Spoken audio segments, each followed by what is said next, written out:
Hi mga babies, good morning. Anyway, as you can see, we're still not feeling well. And parang mas lalo na ako si Dipon. Pero the vlog must go on. Ngayon is ipapakita ko lang sa inyo yung quick morning routine ko. Para at least may ma-content tayo. Okay, so game.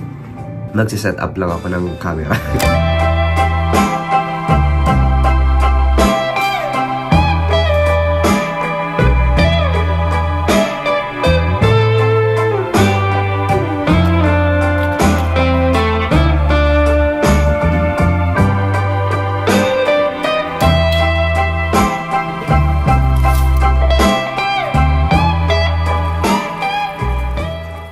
First agenda natin ngayon, kuha tayo ng pinalaban natin. And nag-notify sa akin yung TikTok ngayon na for delivery na yung tank top natin na in-order. So, excited ako doon. And by the way, thank you sa kakambal ko, kay Marco, because siya yung naglibre sa akin. Anyway, tara na. Kuha tayong palaba kasi baka umulan na naman. So, sama kayo sa akin.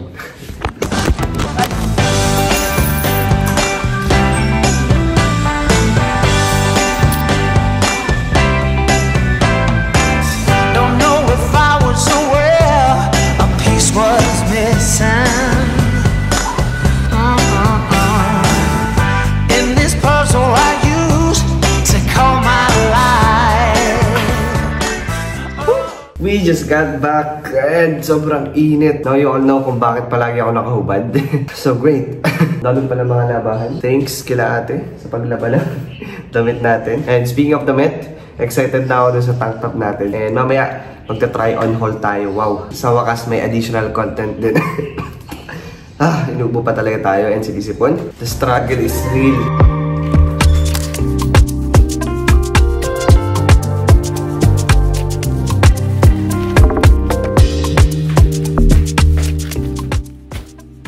So, it is finally here.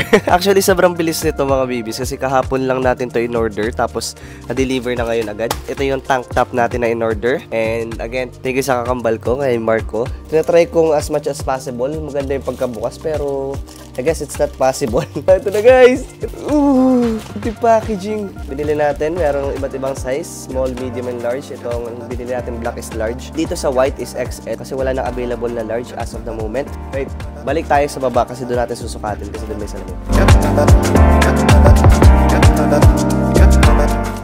Worth the hype pa talaga ang Infinity. Let's find out. We're gonna have a clothing haul. Kung ano yung tawag nila. Tama ba yung term ko? Let's start with the white one. Okay, again, this is from Infinity. Oh no. Oh no. I don't want to be biased pero sa buong buhay ko, sa lahat ng sando na nakapitan ko, ganitong tela yung gusto ko. Because ang press ko niya. Again, hindi ko pa nasusuot pero alam ko na yung feel ng mga ganitong tela. Kasi meron din akong polo shirt na ganito yung tela niya and sobrang gusto ko yun. And ganun din pala yung quality nitong sando na to. Anyway, isukat na muna natin. Tingnan natin yung fit. Punas muna tayong pawis. Although lalaban ko pa naman talaga to. Bro! What? Ang pinaka-na-notice ko, parang na-emphasize niya yung muscles mo. Kung mahilig ka mag-workout, kasi nag-workout din ako kahit pa paano. And parang nabigyan niya na emphasis, especially sa shoulder. Hindi ko alam kung pansin nyo. So, ayun. Diba? What? You can see the texture, guys. Oh. Kita nyo yan. The question is, kung ito yung itsura ng white sa atin, ano kaya yung itsura ng black? ASMR muna tayo. Oh my... Ooh. This is the black one. Oh. What the flip? Oh my gosh. It's like my favorite shirt. Siguro kahit ganito na nasuotin ko araw-araw. And by the way, this is only worth 150 pesos each. And as of the moment ata, naka-free shipping pa to. Kasi wala akong binayaran na shipping fee. Maya, kuha tayo ng denim. Guys, hindi lang to pang bahay, pang gym. Pwede din to panlakad. Wait lang, kukuha tayo ng denim. I don't know about you guys. Pwede to kahit ganito lang. Kasi may mga nakikita kong babae na nakaganitong outfit. So kung babae ka or lalaki ka, guys, it's applicable. Pero look at that. Sheesh! Woo! Oh my gosh. Okay, don't mind my pants. Hindi siya bagay dito, pero you get the point. Ooh! Okay, isa pa lang yun.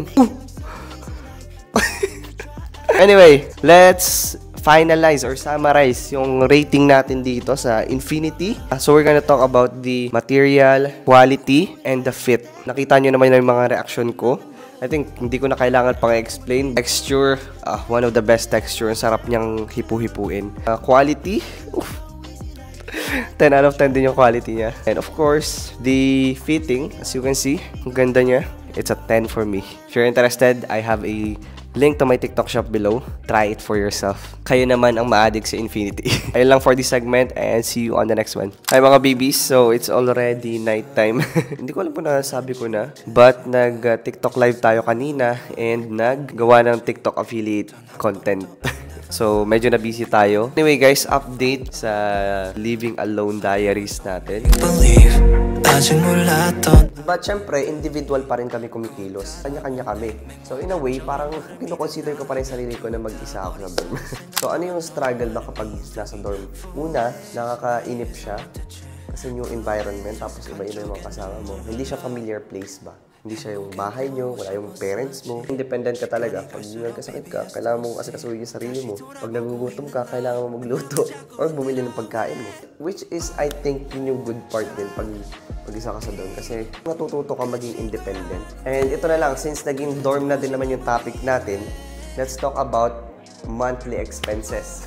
Okay, kasi yung dorm natin, hindi mo talaga siya actually dorm. Kumbaga bahay talaga siya mismo dito sa subdivision. And ang nagiging expenses natin dito, i-breakdown natin. Unang-una, most importantly, ang expense natin, first month natin dito, siyempre including aircon, including ilaw, electric cooker, kung ano man tawag dun, mga charging, mga gadgets, ganun. So, ang bill natin from last month to October is 9,74479. 5,479. Yan po ang kuryente natin. Grabe, ang mahal. Actually, first time ko maka-experience ng ganung bill ng kuryente. Kasi sa Manila, ang bill lang natin dun, siguro malaki na yung 2,000, pero or 1K nga usually. Pero 5K? Pero siguro dahil may aircon tayo dito. So yun, 5K. 5K, kuryente pa lang yun. Okay, so wala pala dito yung sa bill natin ng tubig. Pero ito yung funny story about that. Diba, nagkaroon na nga kami ng bill. Eh ngayon, pagkakita namin ng bill, kinuha namin sa labas. Dito na namin, nakita namin, 154 lang. So tuwa kami, grabe ang mura. 3 days later, pumasok kami sa school. Nakita niya doon sa papel na sinend ng water district. Nakalagay doon sa taas. Hindi ko na alam kung ano exact word. Pero yung meaning is mapuputulan na kami ng tubig. So tuwang-tuwa kami sa 154 namin na tubig. Hindi namin binasa. Tinignan lang namin diretso yung price. Eh mamalay kami, yung nakalagay pala sa taas, puputulan na kami ng tubig. So far, ang nagastos natin is, kasi i-divide natin yun. So ako, ang binayaran ko last time sa kuryente is 1,600. Tapos, meron akong binayaran sa tubig na 50 lang ata kami doon. Ganun. Tapos, ang rent natin dito is 3,500. Which is, I think, decent naman na kasi buong bahay na to. Meron na din mga gamit, meron na din mga utensils, ganun. Appliances. So, I think it's very decent na. More or less than 4,000 yung monthly budget natin. And actually, 2 months lang naman tayo dito. Yun ang monthly expense natin. So, ayun. Anyway, I think yun na lang din muna for today's vlog. At least, kahit pa paano nagkaroon tayo ng topic na pag-usapan. Thank you for watching and see you.